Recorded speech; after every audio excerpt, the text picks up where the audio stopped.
आज़ादी की लड़ाई में योगदान का भी मैंने प्रश्न का एक हिस्सा था, उस पर आप क्या कहते हैं? ठीक है। ये विषय विशेषकर एक पत्रकार हुए थे इंडियन एक्सप्रेस ग्रुप में, बहुत विद्वान थे व्यक्ति, और डॉक्टर अंबेडकर के साहित्य का उन्होंने बहुत विपुल अध्ययन किया। अरुण शौरी की एक पुस्तक है वर्शिपिंग फॉल्स गॉड्स। वो पुस्तक जब हम पढ़ते हैं तो उसमें अरुण शौरी ये कहते हैं कि डॉक्टर अंबेडकर के करीब 9000 पृष्ठों के लिखित दस्तावेज में, बाबा साहब के वांग्मय में कहीं भी उन्होंने खुद से भी ऐसा कोई वर्णन नहीं लिखा है। एक बहुत रोचक बात है, बाबा साहब कानून मंत्री थे।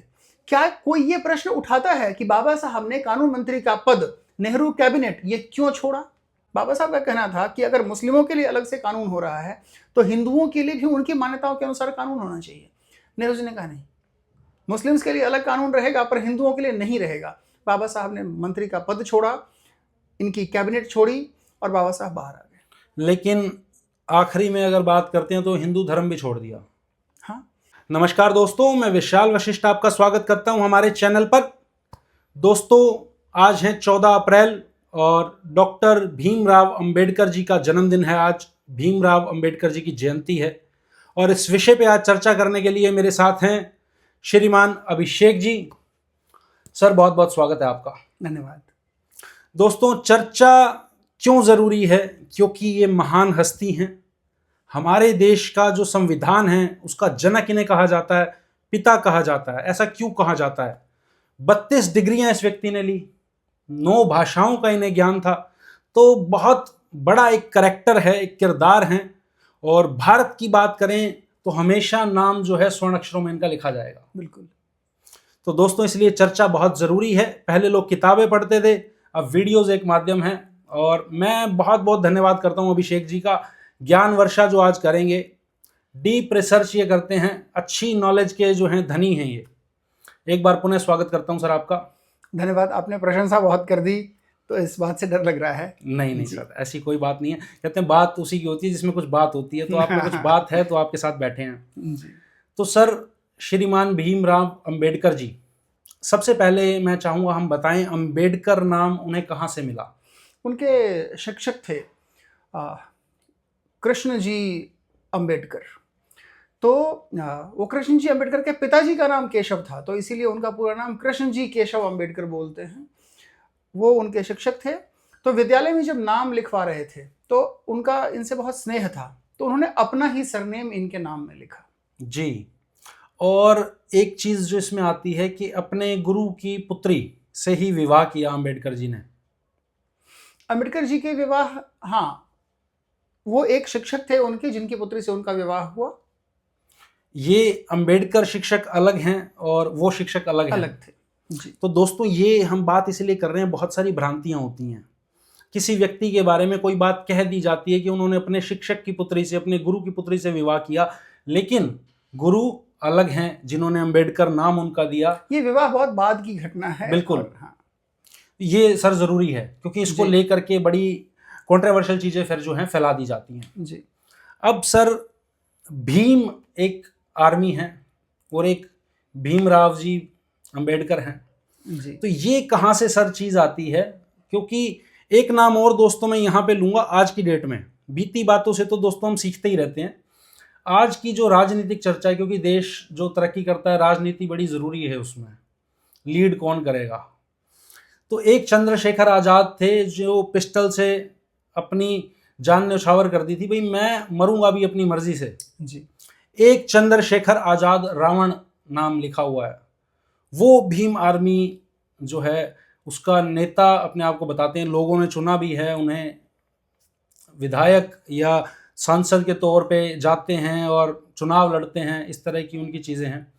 उनका क्या संबंध आप रिलेट करते हैं भीमराव अंबेडकर जी से और उनसे? ये जो चंद्रशेखर हैं, ये जो अलग से पार्टी बनाकर चुनाव लड़ा है, चुनाव जीते भी हैं, उनको डॉक्टर अंबेडकर को पढ़ना चाहिए। उन्होंने पढ़ा नहीं है ठीक से। वो एक कंफ्यूज्ड व्यक्ति हैं जिसने पहले खुद को कहा कि मैं रावण हूँ। अब वो अपनी सारी राजनीति कर रहे थे ब्राह्मणों को गाली देकर। फिर बाद में उनको पता चला कि अरे रावण तो ब्राह्मण था।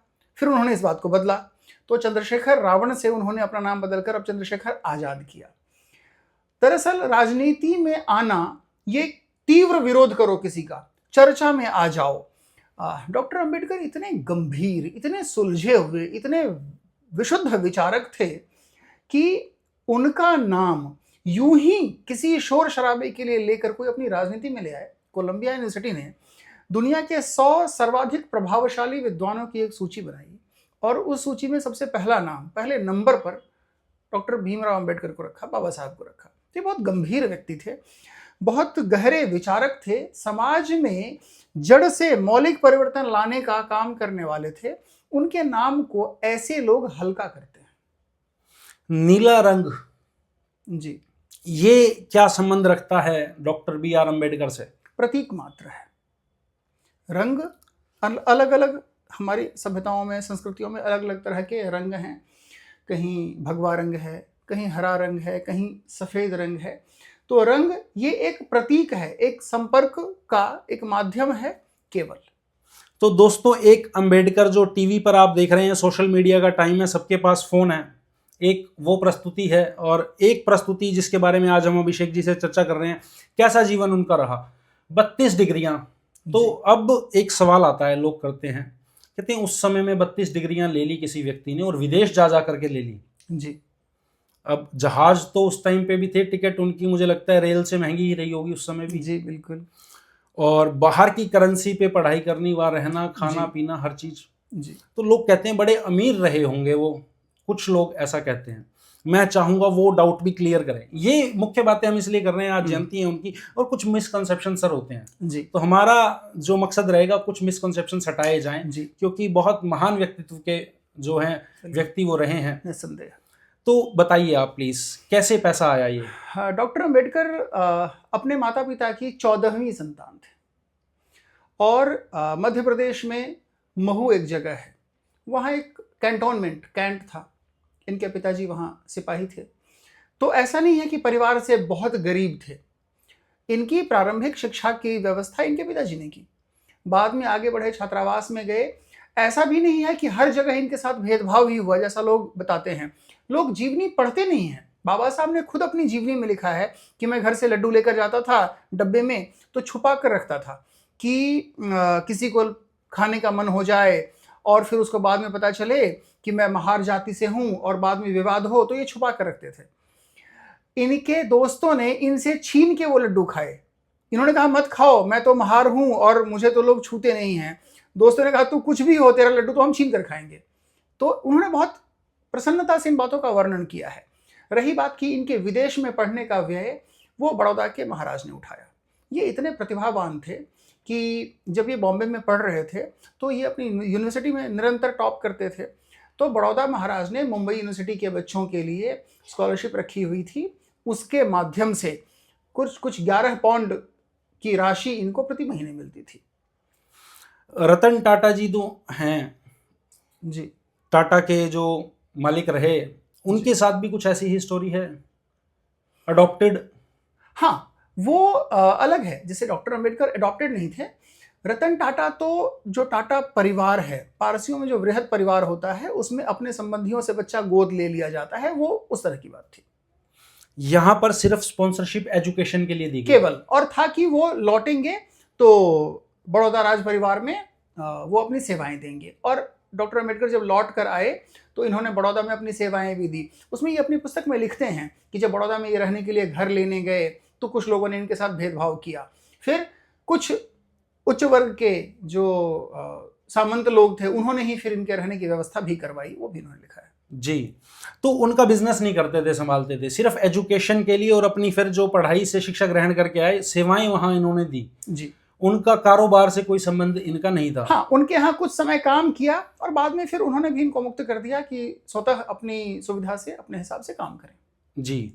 अब सर बात आती है यहाँ पर एक कंट्रोवर्शियल, सब कुछ अच्छा किया, एक महत्वपूर्ण विषय है दोस्तों संविधान, उस पर हम बाद में चर्चा करेंगे। जो एक कंट्रोवर्सीज चल रही हैं इनकी क्लैरिटी देते हैं थोड़ी सी। जी, बौद्ध धर्म उन्होंने अपनाया जी, और फिर उसके अंदर मॉडिफिकेशंस करके एक नव बौद्ध आता है। हाँ, जी, उसमें वो हिनायाना और महायाना जो दो लाइंस बनी, दोनों को नकारा, दोनों को उन्होंने नकारा। ऐसा बुक्स में लिखा भी है। जी बिल्कुल। लेकिन और बुद्ध, सर बुद्ध की बात कर रहे हैं तो वो कहते हैं हम रामकृष्ण को भगवान नहीं मानते हैं।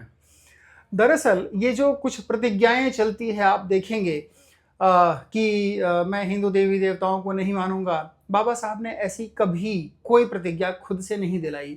मैं नागपुर दीक्षा भूमि गया हूँ, नागपुर के बाद चंद्रपुर में भी वो दीक्षा भूमि है जहाँ बाबा साहब ने अंतिम दीक्षा दी थी, वहाँ ऐसा कुछ नहीं हुआ था। ये बाद में उनके नाम पर चीज़ों को थोपा गया।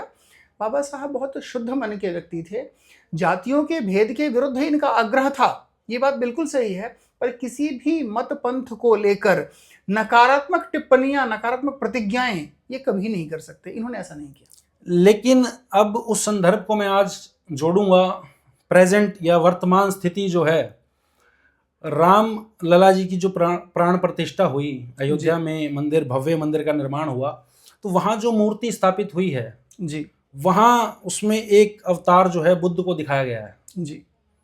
अब बुद्ध वाले कह रहे हैं हम रामकृष्ण को भगवान नहीं मानते, और इधर से जो राम मंदिर में पूजा अर्चना हो रही है वो बुद्ध की भी हो रही है। हाँ बिल्कुल। तो अब इस संदर्भ में क्या कहते हैं और भीमराव जी क्या अपनी सोच इस पे रखते हैं? देखिए, हिंदू समाज में महापुरुषों को अवतारों के रूप में मानने की परंपरा है। आप भारत के अलग अलग क्षेत्रों में जाएंगे तो 10 अवतार में आपको बदले हुए नाम मिलेंगे। दक्षिण भारत में दशावतार मंदिर हैं अनेक, उन मंदिरों में बलराम को विष्णु का अवतार माना गया है। उत्तर भारत में बलराम को विष्णु का अवतार नहीं मानते। तो अवतारों की परंपरा, अवतारों में विश्वास करना, ये मूल बौद्ध धर्म में भी है। आप बुद्धों की जातक कथाएं सुनेंगे तो उस जातक कथाओं में है कि भगवान बुद्ध के 300 से अधिक अवतार हैं। वो कहानियां सुनाते हैं कि एक जन्म में भगवान बुद्ध हाथी के रूप में जन्म लिया, एक जन्म में भगवान बुद्ध ने सर्प के रूप में, सांप के रूप में जन्म लिया। तो अवतारों की मान्यताएं हमारी परंपराओं में है, बौद्ध, जैन। लेकिन नव बौद्ध में वो अस्वीकार करते हैं क्या इन चीजों को? नव बौद्ध में वो अस्वीकार करते हैं। दरअसल बौद्ध मत को अंगीकार करने के कुछ ही दिनों में भारत के और श्रीलंका के जो विद्वान थे बौद्ध मत के, इवन जो तिब्बत के लोग थे, उन विद्वानों से इनका मतांतर होने लग गया। तब बाबा साहब ने एक नव बौद्ध, अपनी कुछ वैज्ञानिक आस्थाओं के साथ अपना एक अलग संप्रदाय घोषित किया। जी, लेकिन आज का हिंदू बुद्ध को अवतार मानता है। हाँ, आज उत्तर भारत में और भी अन्य कई वैष्णव मत ऐसे हैं जिसमें बुद्ध को अवतार माना जाता है, और इसकी छूट है हमारे यहाँ। हमारे यहाँ जबरन नहीं है, कोई रिजिड मान्यताएं नहीं है कि ऐसा जिसने कहा वही हिंदू है। हमारे यहाँ तो जो पेड़ पौधे को पूजे उसके लिए भी स्थान है, जो किसी को ना पूजे उसके लिए भी स्थान है। जी, अभी स्वतंत्रता में योगदान के ऊपर उंगलियां उठाई जाती हैं, कहते हैं कि संविधान में तो योगदान उनका है जी, उस विषय पर हम आएंगे, लेकिन आज़ादी की जो लड़ाई हुई, और कुछ लोग कहते हैं कि जिस तरह भगत सिंह का केस गांधी जी ने नहीं लड़ा, वो भी वकील थे, ये भी वकालत कर चुके थे, इन्होंने नहीं लड़ा, और भी काफ़ी सारे जो हैं ऑब्लिगेशंस या कटाक्ष लोग करते हैं जी, और कहते हैं कि योगदान जो है कम रहा इनका। आप क्या विचार रखते हैं? मैं आज के समय से एक उदाहरण देकर ये तुलना करता हूं कि आज भारत में 3-4 प्रमुख राजनीतिक दल लीजिए, परस्पर भरपूर विरोधी हों, पर कुछ अच्छे लोग भाजपा में हैं, कुछ अच्छे लोग कांग्रेस में हैं, कुछ बहुत अच्छे लोग कम्युनिस्टों में भी निकल सकते हैं, लेकिन परस्पर इनके जो भेद हैं इस कारण हो सकता है कि एक दूसरे के लिए सहयोग में ना खड़े हों। भगत सिंह की जो क्रांति की बात है, ये दुर्भाग्यपूर्ण है भारत के इतिहास में कि भगत सिंह के साथ अनेकों लोग खड़े हुए अथवा नहीं हुए, ये स्पष्ट नहीं है। जैसे गांधी जी को लेकर कहते हैं या डॉक्टर अंबेडकर को लेकर कहते हैं, ये विभिन्न राजनीतिक विचारों के भेद की बात है। कोई और टिप्पणी इस पर आप नहीं करना चाहते हैं? हाँ, और कुछ नहीं कहा जा सकता कि गांधी जी भगत सिंह के रास्ते को सही नहीं मानते थे। आज़ादी की लड़ाई में योगदान का भी मैंने प्रश्न का एक हिस्सा था, उस पर आप क्या कहते हैं? ठीक है, ये विषय विशेषकर एक पत्रकार हुए थे इंडियन एक्सप्रेस ग्रुप में, बहुत विद्वान थे व्यक्ति, और डॉक्टर अंबेडकर के साहित्य का उन्होंने बहुत विपुल अध्ययन किया। अरुण शौरी की एक पुस्तक है वर्शिपिंग फॉल्स गॉड्स। वो पुस्तक जब हम पढ़ते हैं तो उसमें अरुण शौरी ये कहते हैं कि डॉक्टर अंबेडकर के करीब 9000 पृष्ठों के लिखित दस्तावेज में, बाबा साहब के वांग्मय में कहीं भी उन्होंने खुद से भी ऐसा कोई वर्णन नहीं लिखा है। देखिए, उस समय की परिस्थिति के बारे में हम बात करते हैं कि सब लोग अपने अपने स्तर पर भारत के लिए प्रयास कर रहे थे। डॉक्टर अंबेडकर भारत के समाज में मनुष्य का मनुष्य से जो भेद है, इसको उन्होंने केंद्र बिंदु रखा और ये उसके लिए काम कर रहे थे। यह भी एक तरह से भारत की एकता की ही बात थी, भारत को शक्तिशाली बनाने की ही बात थी। अगर हम ऐसा देखते हैं, मेरे सामने ये प्रश्न कई बार आया है। 2021 में एक बार मेरी कक्षा में बच्चों ने पूछा कि अरुण शौरी की पुस्तक है, उसमें लिखा है कि कोई योगदान नहीं है स्वतंत्रता में। तो मैंने कहा कि गांधी जी ने भी अपने बयानों में कहा था कि मैं चाहता नहीं हूं कि अंग्रेजी राज्य का सूरज कभी डूबे। तो इस तरह से अगर कोई हमें कहता है, तुलना की बात बता रहा हूं, कि अगर कोई कहता है कि बाबा साहब का स्वतंत्रता में योगदान नहीं, तो क्या कांग्रेस का योगदान है? अगर द्वितीय विश्व युद्ध नहीं हुआ होता, अगर रूस ने अपने बमों से लंदन को खत्म नहीं कर दिया गया होता, तो फिर क्या भारत आजाद होता? पुस्तक है डोमिनिक लेपियर और लेरी कॉलिंस की लिखी हुई फ्रीडम एट मिडनाइट, पुस्तक पढ़िए, आनंद आएगा आपको। तो जो रूस में सैनिक भारत भेजता था, क्या यही एक कारण था युद्ध में और वर्ल्ड वॉर्स में जो भेजे जाते थे? भारत ने, उस समय भारत गुलाम था, गांधी जी ने अंग्रेजों के लिए भारतीय सेना की भर्ती करवाई, तो भारत के सैनिक तो अंग्रेजों की तरफ से लड़े जी। दरअसल उस द्वितीय विश्व युद्ध में 6,80,000 ब्रिटिशर्स मारे गए। तो शासन चलाने के लिए सेना में भर्ती होने वाला कोई नहीं था, इसीलिए अंग्रेज भारत छोड़कर भागे। तो अगर इस प्रकार से कोई कहता है कि बाबा साहब का स्वतंत्रता में योगदान नहीं, तो फिर तो गांधी जी का भी नहीं। हम तो दस्तावेजों के आधार पर बात करेंगे। गांधी जी ने पहली बार स्वतंत्रता की बात कब की? 1942 में, अंग्रेजों भारत छोड़ो। उसके पहले क्या कांग्रेस ने कभी स्वतंत्रता की मांग की थी? स्वतंत्रता की मांग 1906 में कांग्रेस में की, लाला लाजपत राय, बाल गंगाधर तिलक, विपिन चंद्र पाल, तो कांग्रेस के टुकड़े हो गए। कांग्रेस में अंग्रेजों का पक्ष रखने के लिए बैठक में जाना नहीं था, सूरत कांग्रेस के अधिवेशन में बैठक में जाना नहीं था, लेकिन मोतीलाल नेहरू को अंग्रेजों ने भेजा और तब जाके कांग्रेस के टुकड़े हुए, जिसको नरम दल और गरम दल कहा गया। ये नरम दल कहना बहुत शर्मनाक बात है कि ये नरम दल वाले ये वो थे जो अंग्रेजों के लिए ही गए थे कि कांग्रेस में ये प्रस्ताव ना पास हो कि स्वतंत्रता हमें चाहिए। 1925 तक, 1930 तक कभी स्वतंत्रता की बात ही नहीं, शब्द ही नहीं आई स्वतंत्रता की, तो कौन लड़ा? जी। तो दोस्तों, ये विचार हैं अभिषेक जी के और पुस्तकों के संदर्भ हैं जी। कितना योगदान था और कितना योगदान नहीं था, इस पर गहन चर्चा हो सकती है, पर विषय और भी बहुत सारे हैं। हालांकि आज़ादी के बाद कानून मंत्री भी अंबेडकर जी को बनाया गया जी। तब सरकार कांग्रेस की ही थी। जी, एक बहुत रोचक बात है, बाबा साहब कानून मंत्री थे। क्या कोई ये प्रश्न उठाता है कि बाबा साहब ने कानून मंत्री का पद, नेहरू कैबिनेट, ये क्यों छोड़ा? Hindu code bill. बाबा साहब का कहना था कि अगर मुस्लिमों के लिए अलग से कानून हो रहा है तो हिंदुओं के लिए भी उनकी मान्यताओं के अनुसार कानून होना चाहिए। नेहरू जी ने कहा नहीं, मुस्लिम्स के लिए अलग कानून रहेगा पर हिंदुओं के लिए नहीं रहेगा। बाबा साहब ने मंत्री का पद छोड़ा, इनकी कैबिनेट छोड़ी और बाबा साहब बाहर आ गए। लेकिन आखिरी में अगर बात करते हैं तो हिंदू धर्म भी छोड़ दिया। हाँ, हिंदू धर्म को इसकी जो परंपरागत कुरीतियां हैं इससे दूर करने के लिए उन्होंने बहुत बड़ा अभियान चलाया और उन्होंने धार्मिक सुधार का आंदोलन चलाया। उन्होंने कहा कि मैं हिंदू धर्म में जन्म लिया मैंने, पर मैं इसमें मरूंगा नहीं। लेकिन दत्तोपंत जी ठेंगड़ी हुए हैं, संघ के एक बहुत बड़े विचारक, अनेकों संगठन खड़े किए उन्होंने। दत्तोपंत जी ने बाबा साहब का जो बाई इलेक्शन था 1954 का, वो बाबा साहब को लड़वाया। उनके प्रस्तावक थे उनके चुनाव में, दस्तावेज है अगर किसी को इस बात का विरोध हो। तो उन्होंने कहा कि हिंदू समाज और संस्कृति के सबसे निकट बौद्ध मत है। बाबा साहब मुस्लिम नहीं बने, बाबा साहब ईसाई नहीं बने। बाबा साहब को ईसाइयत में और मुस्लिम में कन्वर्ट करने के लिए बहुत प्रयास किए गए। लोगों ने लॉबिंग की, इनके परिचित, इनके परिवार, इनके संबंधियों तक पहुंचे, पैसे का लालच भी दिया गया, सरकार बनने का लालच दिया गया, लेकिन बाबा साहब ने बौद्ध मत को अंगीकार किया जो वृहत हिंदू परिवार का ही एक हिस्सा है, और उसमें भी इन्होंने सुधार की बात की। जी दोस्तों, अब बात करते हैं, चर्चा करते हैं संविधान की। संविधान का जनक कहा जाता है बाबा साहब अम्बेडकर को। एक तो ये बाबा साहब कहाँ से नाम आया, थोड़ा सा इस पे चर्चा करें। स्नेहवश, ये प्रेम का नाम है जी। ये आप गुजरात और महाराष्ट्र में जाएंगे तो लोग प्रेमवश ऐसा साहब कह के बुलाते हैं, ये सम्मान है। अपने यहाँ भी ये चल गया है ना कि लोग साहब कह के बुलाते हैं, तो ये स्नेह का है।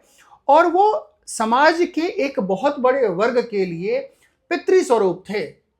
उनकी आवाज बनकर ये उभरे। तो महाराष्ट्र में बाबा पिता को बोलते हैं, जी। तो बाबा साहब। लेकिन राष्ट्रपिता तो आज भी नोटों पर विराजमान है। खैर उस विषय पे नहीं वो जाऊंगा अभी मैं। प्रेम का नाम है। जी। तो आगे बढ़ते हैं दोस्तों, ये कंट्रोवर्शियल ज्यादा हो जाएगा। जी संविधान का जनक अंबेडकर साहब को कहा जाता है, लेकिन पूरी टीम थी उनके साथ। हाँ बिल्कुल। BN राव एक नाम आजकल सोशल मीडिया पे चर्चा में है। जी उनकी भूमिका की बात होती है, जी कितना भाग था। एक चीज और आती है कि जिस तरह उन्होंने अलग अलग देशों से डिग्रियां ली थी, जी पढ़ने लिखने के माहिर थे वो, जी तो दूसरे देशों से थोड़ा थोड़ा संविधान उठाया। हालांकि दोस्तों ये कोई आसान बात नहीं है, जो ये आरोप है ये बड़ा टिपिकल और डिप्लोमेटिक आरोप है। इस आरोप को लगाया गया है जो, वो भी बड़ा सोच समझ करके, क्योंकि जो आरोप है वो जिस चीज पे लगा रहे हैं वो भी आसान नहीं है। क्या कहा गया कि सब जगह का थोड़ा थोड़ा संविधान उठाया, मिक्स करके, जी और बड़ा संविधान हमारा तैयार हो गया। जी हालांकि आसान ये भी नहीं है कि बिल्कुल। अलग अलग देशों को पढ़ना, उनकी स्टडी करना और फिर संविधान बनाना। और हालांकि मुझे लगता है ठीक भी था अगर ये है, क्योंकि हमारा तो कुछ बना ही नहीं हुआ था, पीछे अंग्रेज शासन कर रहे थे, उससे पहले रियासतें थी। तो थोड़ा थोड़ा स्टडी शायद मुझे लगता है बिल्कुल सही हाँ। था कि कहीं ना कहीं से लिया गया हो। आप क्या कहते हैं इस पे, दूसरों की भूमिका और ये जो कॉपी पेस्ट वाला एक आरोप है? हालांकि मैं इसके पक्ष में नहीं हूं, अगर पढ़ा है, स्टडी किया है, कुछ पार्ट कहीं से लिया गया है, तो कहीं से अच्छाई मिले तो मुझे लगता है ले लेनी चाहिए। हाँ हाँ, हम जब कोई काम करने जा रहे हैं, जब हम कोई घर बनाते हैं, तो हम देखते हैं कि कहाँ कहाँ किस किस तरह का डिजाइन है। जी। हम एक आर्किटेक्ट के पास जाते हैं। दरअसल संविधान सभा, डॉक्टर राजेंद्र प्रसाद इसके अध्यक्ष थे, अनेकों और विद्वान थे, सच्चिदानंद सिन्हा थे। तो ये 250-300 सक्रिय लोग, और जो हमें दिखते हैं उसके अतिरिक्त भी संविधान के लिए शोध में अनेकों लोग लगे थे। तो इसकी एक सबसे प्रमुख समिति थी ड्राफ्टिंग कमेटी, और बाबा साहब उस ड्राफ्टिंग कमेटी के चेयरमैन थे। मैं ये नहीं कह रहा कि केवल बाबा साहब ने ही संविधान बनाया, पूरी संविधान सभा थी, लेकिन बहुत महत्वपूर्ण रोल इनका रहा है। और जैसे आयरलैंड का संविधान बहुत हद तक लिया गया, या 1934-37 जो गवर्नमेंट ऑफ इंडिया एक्ट और उसके मॉडिफिकेशंस रहे, इन सब का हमारे संविधान पर प्रभाव है। संविधान मौलिक रूप से भारत का बहुत अच्छा और बहुत आदर्श बना है कि हमने जो संविधान बनाया, आज तक दुनिया के अनेक देश भारतीय संविधान की व्यवस्थाओं का रेफरेंस लेते हैं। इसीलिए संविधान सभा में, ड्राफ्टिंग कमेटी में और ओवरऑल भारत के कॉन्स्टिट्यूशन ऑफ इंडिया के निर्माण में बाबा साहब का बहुत महत्वपूर्ण रोल है। अन्य लोगों का भी है, पर इनका बहुत महत्वपूर्ण रोल है, ये बिल्कुल है। जी। अब संविधान में अमेंडमेंट या संशोधन जिसे कहा जाता है, जी पहले तो मैं ये जानना चाहूंगा, सबसे ज्यादा कंट्रोवर्शियल विषय आता है कोटे का। जी भर्तियों में कोटा, या जिसे बोलते हैं जातिवाद, आप नौकरियों के आरक्षण की बात नौकरियों का आरक्षण हो या किसी भी चीज का आरक्षण जी हो, जी स्टडीज में हो, जी कहीं पर भी कोटा हो, जी जाति के आधार पर, जी वो कहाँ तक मेंशन उसमें था? कुछ लोग कहते हैं सिर्फ 5 साल के लिए था, कुछ लोग कहते हैं 10 साल के लिए ही था। उस पर क्या आपकी राय है और क्या रिटर्न मिलता है हमें उसमें? बाबा साहब की क्या राय है मैं ये बताता हूँ, क्योंकि हमसे, आपसे या संविधान के विचार करने वालों से बहुत बेहतर समझ उस संविधान सभा में 2-4-5 लोगों की थी, जिसमें डॉक्टर राजेंद्र प्रसाद थे, बाबा साहब थे। थोड़ा पीछे चलते हैं, संविधान से पहले लाहौर में एक सभा होने वाली थी, जिसके लिए बाबा साहब को बुलाया गया, निमंत्रण दिया गया था। और फिर कुछ ऐसा हो गया कि कुछ लोगों के दबाव के कारण वो सभा नहीं हुई, बाबा साहब वहाँ नहीं गए। तो उन्होंने जो अपना भाषण तैयार किया था, उसको एक छोटी सी पुस्तक उन्होंने लिखी है, एनिहिलेशन ऑफ कास्ट। बाबा साहब क्या चाहते थे? वो चाहते थे कि संविधान में जाति विहीन समाज के निर्माण की व्यवस्था हो, लेकिन इसके लिए एक सामान्य बराबरी तक लोगों को आने देना चाहिए। तो उन्होंने कहा था कि परिवार से एक को हम आरक्षण दें, और ये हम अधिकतम 2 पीढ़ियों तक का आरक्षण रखें। अब क्योंकि ये सुविधा शुरू हुई और बाद में इसको आगे बढ़ाया गया और इंदिरा गांधी ने इसको हमेशा के लिए कर दिया, तो अब समाज के एक बड़े तबके को यह लाभ मिल रहा है। इससे समाज के उन लोगों को जिनको इसका लाभ नहीं मिल रहा, उनको द्वेष है, और ये समाज में द्वेष को बढ़ाने वाला है। और इसको अब अगर कोई राजनीतिक दल समाप्त करना चाहेगा, तो वो दल अपने अस्तित्व पर प्रश्न खड़ा कर लेगा। इसका समाधान क्या है? अमेरिका में, भारत में जो भेदभाव है, इससे बहुत ज़्यादा भेदभाव काले लोगों के साथ था, लेकिन वहाँ के समाज में धीरे धीरे मैच्योरिटी आई और उस समाज ने इन सारी चीज़ों को ख़त्म किया। तो धीरे धीरे समय के साथ हमारा समाज इतना समझ, शहरों में कहाँ इतना भेदभाव दिखता है। आप अगर, हम एक मल्टी स्टोरी बिल्डिंग में लेकिन हैं। नौकरियों में तो साहब दिखता है, नीट की परीक्षा में तो दिखता है। जी, आप कैसे नकारेंगे इस चीज को? नहीं, मैं आरक्षण आरक्षण एक सत्य है समाज का, मैं इसको नकार नहीं रहा। समय के साथ धीरे धीरे जो आदर्श स्थिति की कल्पना उन्होंने की थी कि समय के साथ ये बराबरी आ जाए, समाज में जब एक स्तर के लोग हो जाएंगे तो धीरे धीरे समाज अपने आप इसको ठीक करेगा। तो दोस्तों, ये है आरक्षण का मुद्दा। ये बड़ा कॉम्प्लिकेटेड है, कॉन्ट्रोवर्शियल है। इसे भी यहीं रोकते हैं, क्योंकि इसकी गहन चर्चा करते रहिए लेकिन अंत नहीं निकलता। हाँ। क्योंकि राजनीति आज की डेट में, चाहे पार्टी कोई भी हो दोस्तों, बिल्कुल कोई भी पार्टी हो, बिल्कुल वो इसको छेड़ती ही नहीं है। बिल्कुल चल रहा है जैसा चलने दो, ऐसा ही है सर। जी। और जो जर्नल कोटे वाले व्यक्ति हैं, उनको बड़ी पीड़ा पहुंचती है इस चीज से फिर। हाँ, लेकिन धीरे धीरे ये चीज़ें समरस हो जाएगी। कैसा है, सरकार का काम गवर्नेंस है, वो गवर्नमेंट है, गवर्नमेंट का काम गवर्नेंस है। अमेरिका में तो बैंकिंग भी फेडरल बैंक के पास है, वहाँ तो सुरक्षा के लिए भी निजी एजेंसियां हैं। केवल सेना का नियंत्रण, अमेरिकी सेना का नियंत्रण सरकार के पास है, उसके लिए भी एक फेडरल बॉडी बनी हुई है। तो धीरे धीरे सरकार के हाथ से ये चीज़ें कम होंगी, समाज मजबूत होगा, समाज निर्णय लेगा कि आरक्षण के साथ क्या होना है। तो दोस्तों, उस वक्त पे एक किस्सा आता है अम्बेडकर साहब का कि बॉम्बे यूनिवर्सिटी का, सर शायद वो किस्सा है कि पानी तक नहीं उन्हें पीने दिया जाता था और वो अलग से जो है अपना लोटा या जग रखते थे। जी, इतना ज़्यादा भेदभाव दोस्तों था उस वक्त। तो आरक्षण की शुरुआत वहाँ से होती है। और वर्ण व्यवस्था जो हिंदू समाज में आती है उससे है। खैर, हम उस पर भी नहीं जाएंगे, वो भी बड़ा कंट्रोवर्शियल हो जाता है। बाबा साहब का विरोध था वर्ण व्यवस्था से, वो वर्ण व्यवस्था को जाति के समान मानते थे। क्या हिंदू धर्म छोड़ने का भी यही एक कारण उसमें आपको लगता है? हाँ, हिंदू अपनी जो विचारधारा है हमारी, इससे उनके दुराव का यही कारण था कि हमारे समाज में लोग जातियों को समाप्त करने को तैयार थे, पर उन्होंने कहा कि वर्ण व्यवस्था जाति का पूरक है।